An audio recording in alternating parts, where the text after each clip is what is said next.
Hello people, the news coming from Department of Home Affairs in Australia is not a very beautiful one, but it's not terrible altogether. But I want everybody to kindly pay attention because this could help you to make some decisions as per your migration intention.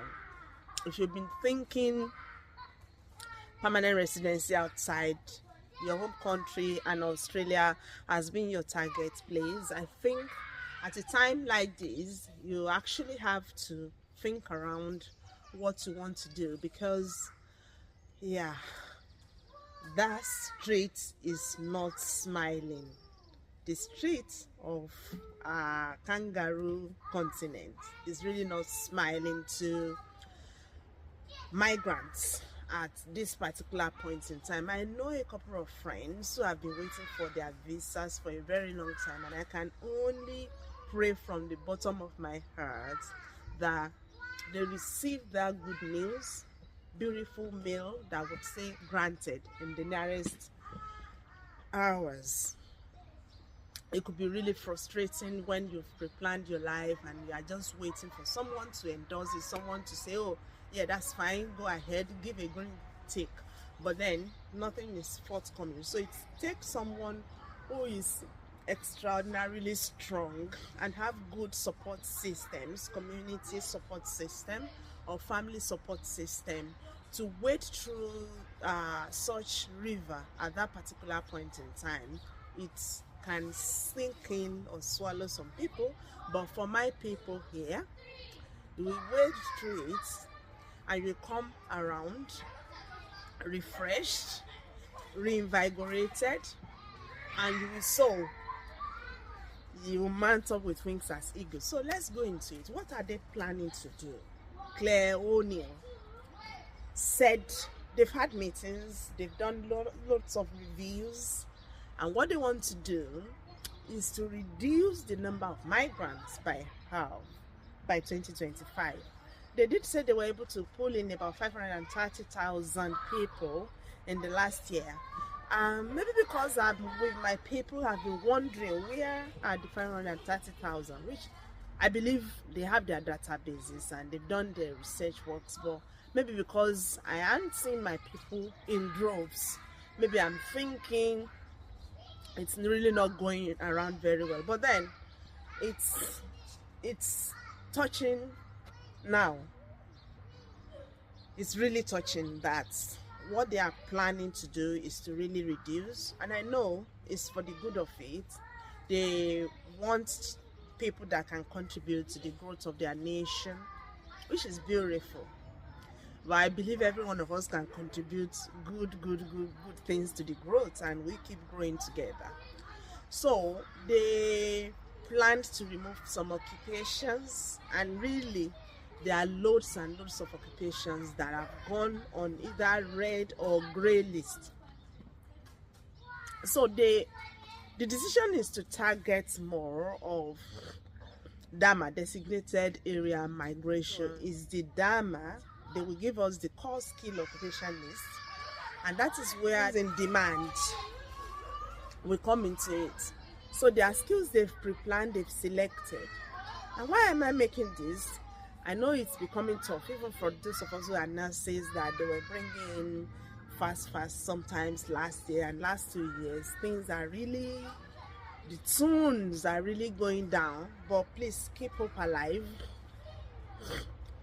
On that list, on that core skill occupation list, there was just about 2 arms of nursing that are not there. So nursing remains growing there, and that seems to be corroborating what I read on a social platform sometimes ago, when someone was saying they were discussing occupations that may likely be taken off, and the person was giving counsels on courses that students should come and study in Australia, since they are trying to cut the number of students too. That person now mentioned that for the past 25 years there has been consistent shortage of nurses.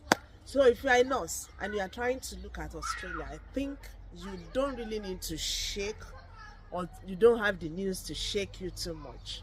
But there are other occupations that have been taken down, other occupations that were even very bold to talk about in the last 4 or 5 months, did not even do their assessments and all those things, like the hairdressing is now on grey list. Not yet on the red list. For the green list, those occupations are there. I will show you the list. I'll give you the link to look through the list. For those occupations that are on red, they've been taken, they are thinking they will take them down. Those ones will not go into their list patients that they will be assessing or bringing people in for in the next few months. And for those that are green, yeah, they are sitting down there breaking like bag of rice. So every time you likely get someone to sponsor you to come. For those that are gray, they are still under consideration. So like hairdressing, all these piggery things, most of those agriculture and petty agricultural works have been taken down to the grey list. So they are still seeking opinion of the people. Should we add it? Should we not add it? Health promotion officer. I know I did a video about that some time ago, and there were so many people that jumped into the WhatsApp group that I thought by now people should have had their assessments done and had their result, but I haven't seen anyone who had it done. Migration is not something you sleep on, because what is there today, tomorrow might be taken down. This health promotion officer is on that list that they are deliberating on whether they will include them or they are going to take them down. So if you haven't paid your money for assessment as health promotion officer, I would say just kindly wait, hold your money till they will release the list in June. June is just by the corner. So just hold your money.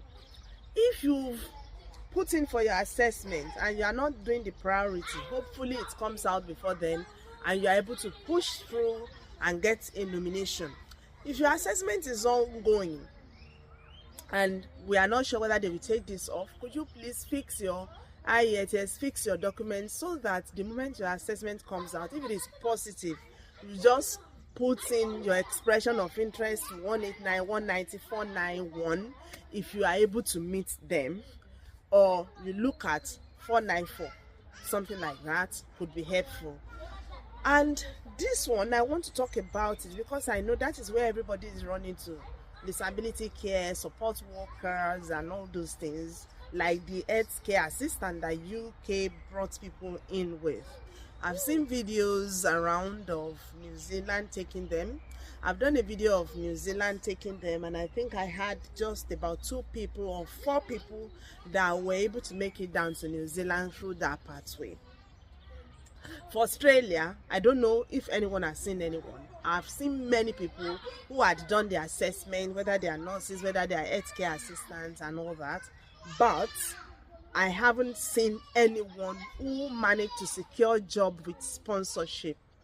So if that is what you've been thinking you want to do, on that list that is likely going to be released in June, these support workers, disability, aged cares, and all those things, all these things are on the grey list.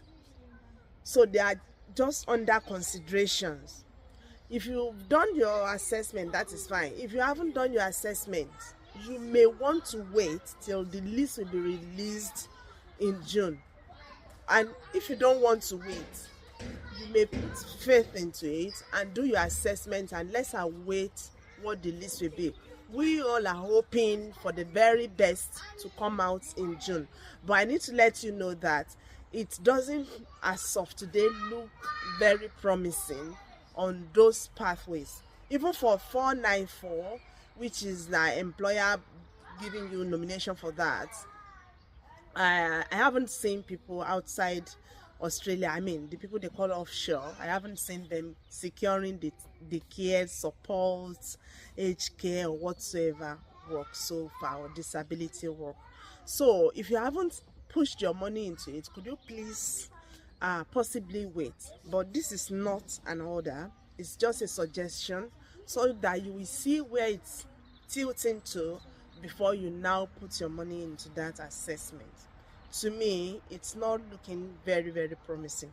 If you are a trade worker, you are still being brilliantly needed. But some people who are trade workers too, their trades are gone onto that grey list. None of those skills are on red list, but most, or would I say many of them, have gone into the grey list. And I could remember that the plumbing or plumbers have gone into that grey list, hairdresser has gone into that grey list, and a whole lot of them have gone into the grey list. Hopefully, maybe they will have a good look at it at some point and do something tangible and change things and turn things around. That's just what I'm hoping for. But I want to encourage nurses, strengthen your faith and try to keep giving it an effort. We've said it. With what New Zealand had brought in, I won't encourage that any nurse should now start going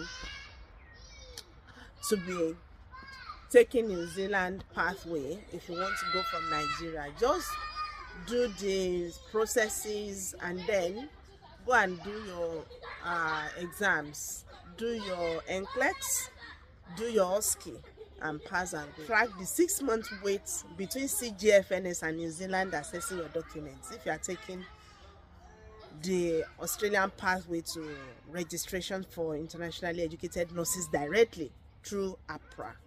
So do that. I have a video of that already. I can give a link in this video as a video link to that. Please do that. I think it's all not so rosy as it used to be, but at the close to the tail period of the financial year for Australia is always like this.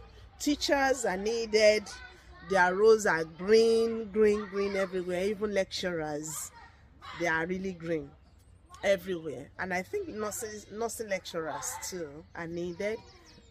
Maybe the one I saw was the director, that was grey, and I think maybe researcher or something like that. I think I just saw 2 divisions of nursing that were grey, others were green.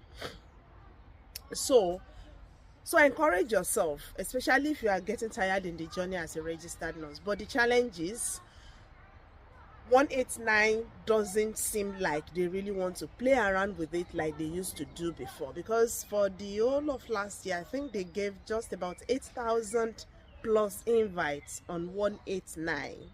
So they are trying to tilt towards the kind of migration that UK is doing, employer nomination.